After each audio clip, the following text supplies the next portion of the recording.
anggotanya. Yang pertama ada Nata Trisuciwani dengan NIM 11.1037. Lalu yang kedua ada Sarifan Saurani dengan NIM 11.1047. Lalu yang ketiga ada Muhammad Al-Qadir Janata dengan NIM 11.1059. Lalu ada saya sendiri Irene Naya Alia dengan NIM 11.1060. Nah, di sini yang pertama-tama kita akan mereview identitas jurnalnya. Nah, di sini yang pertama ada judul jurnal. Judul jurnalnya itu adalah Value Analysis and Value Engineering on Sustainability of Global Sourcing Competitiveness, atau dalam bahasa Indonesianya itu adalah analisis nilai dan rekayasa pada keberlanjutan daya saing sumber global. Nah, volumenya itu ada Journal of Applied Finance and Banking, volume 2 nomor 6 tahun 2021, 1-19 halaman. Tahun terbitnya itu tahun 2021. Penulis jurnal adalah Chen Wendy dan Chi Siwang. Lalu ada jumlah halamannya 19. Reviewernya yang kelompok 7. Lalu tanggal di reviewnya itu tanggal 13 Oktober tahun 2022. Nah, selanjutnya di sini ada pembuka jurnal yang berisikan ringkasan isi jurnal yang akan dibacakan oleh Ananta Trisuciwani. Nah, selanjutnya ada pembuka jurnal. Dalam penelitian ini, keberlanjutan dan daya saing sumber global kapal pesiar internasional dipelajari. Keberlanjutan dan daya saing seperti dua sisi mata uang. Di satu sisi, mengurangi polusi dan limbah. Bahan baku tidak hanya untuk melindungi sumber daya alam kita yang berharga, tapi juga untuk menurunkan biaya. Di sisi lain, keputusan sumber global yang baik dapat memberikan penghematan biaya dan juga menjaga industri kapal pesiar menuju cara yang berkelanjutan. Oleh karena itu, untuk mencapai tujuan keberlanjutan dan daya saing, kapal pesiar dapat menerapkan praktik umum analisis nilai dan rekayasa nilai saat ini untuk mengidentifikasi kemungkinan peluang sumber global. Makalah eksplorasi singkat ini menguraikan beberapa karakteristik analisis nilai dan rekayasa nilai, yaitu FAVE, seperti yang diilustrasikan oleh keberlanjutan daya saing sumber global. Pada akhirnya, pembahasan makalah ini memberikan beberapa implikasi bagi perusahaan kapal pesiar internasional. Nah, selanjutnya ada isi jurnal yang terdapat latar belakang, tinjauan pustaka, metodologi, dan hasil penelitian. Nah, di latar belakang, saat ini kapal pesiar internasional semakin populer untuk menjadi transportasi yang digunakan untuk berlibur. Dengan semakin banyaknya tujuan pelayaran baru yang masuk ke pasar, kapal pesiar yang lebih besar dan canggih dibangun untuk memenuhi kebutuhan penumpang yang terus meningkat. Persaingan untuk perusahaan kecil yang baru sangat tinggi, selama ada beberapa perusahaan besar dan historis yang menguasai pasar secara global. Nah, selanjutnya akan dijelaskan oleh rekan saya Muhammad Al-Qadir Janata. Untuk Muhammad Al-Qadir, bersilakan. Terima kasih. Selanjutnya tujuan usaha. Pertumbuhan mana yang terus berlanjut, masuknya perusahaan pelayaran baru, visi ekonomi global, peningkatan minyak, dan tekanan dari sektor wisata alternatif berbiaya rendah memaksa perusahaan pelayaran untuk menurunkan harga dan menawarkan paket liburan yang lebih menarik. Oleh karena itu, permintaan logistik khususnya dalam kapal pesiar sangat baik. Mungkin yang paling menonjol adalah sifat global dan rantai pasok mereka. Untuk memenuhi tuntutan ini, kapal pesiar harus melakukan adaptasi yang cukup terhadap variabilitas.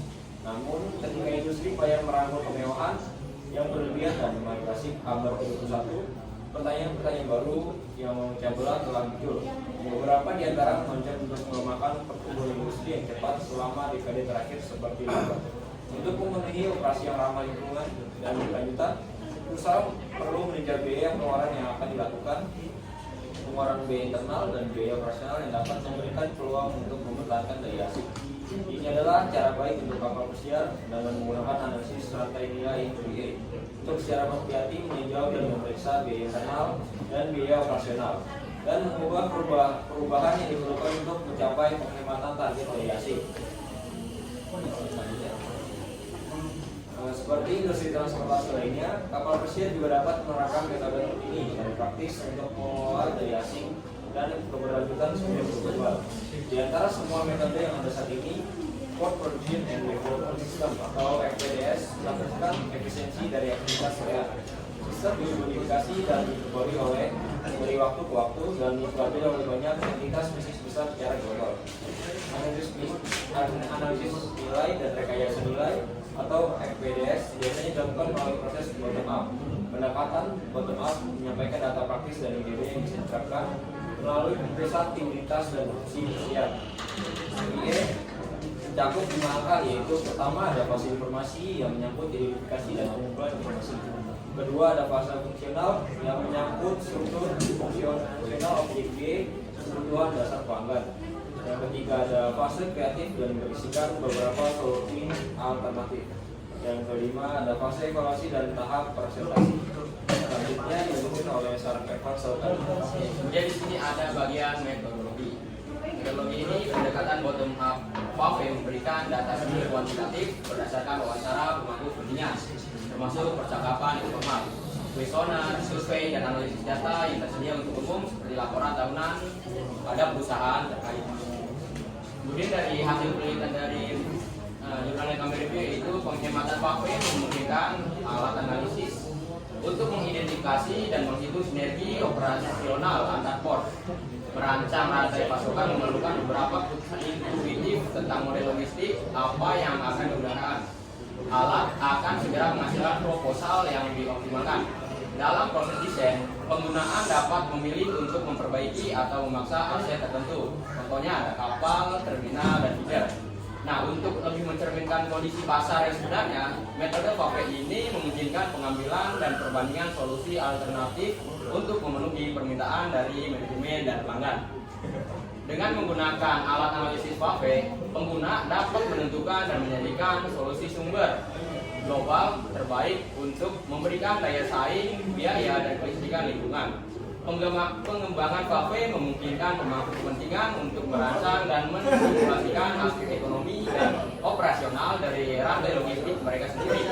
Nah, dari banyak variabel input yang terperinci, yaitu misalnya sarana pasokan, permintaan, biaya yang diatur, serta pelabuhan, bahan bakar, dan lain-lain, mengedit pasar atau permintaan asumsi dan menghasilkan database dari analisis yang sudah dilakukan. Nah, selanjutnya ada kesimpulan. Menurut kelompok kami, analisis data terdiri dari prosedur. Yang pertama ada analisis umum, umpan balik, wawancara, dan kuesioner. Yang kedua ada perbandingan antara sebelum dan sesudah penelitian FAFE. Di sini ada prosedur 1. Tujuan utamanya adalah untuk mengurangi biaya operasi dengan tetap menjaga kualitas layanan.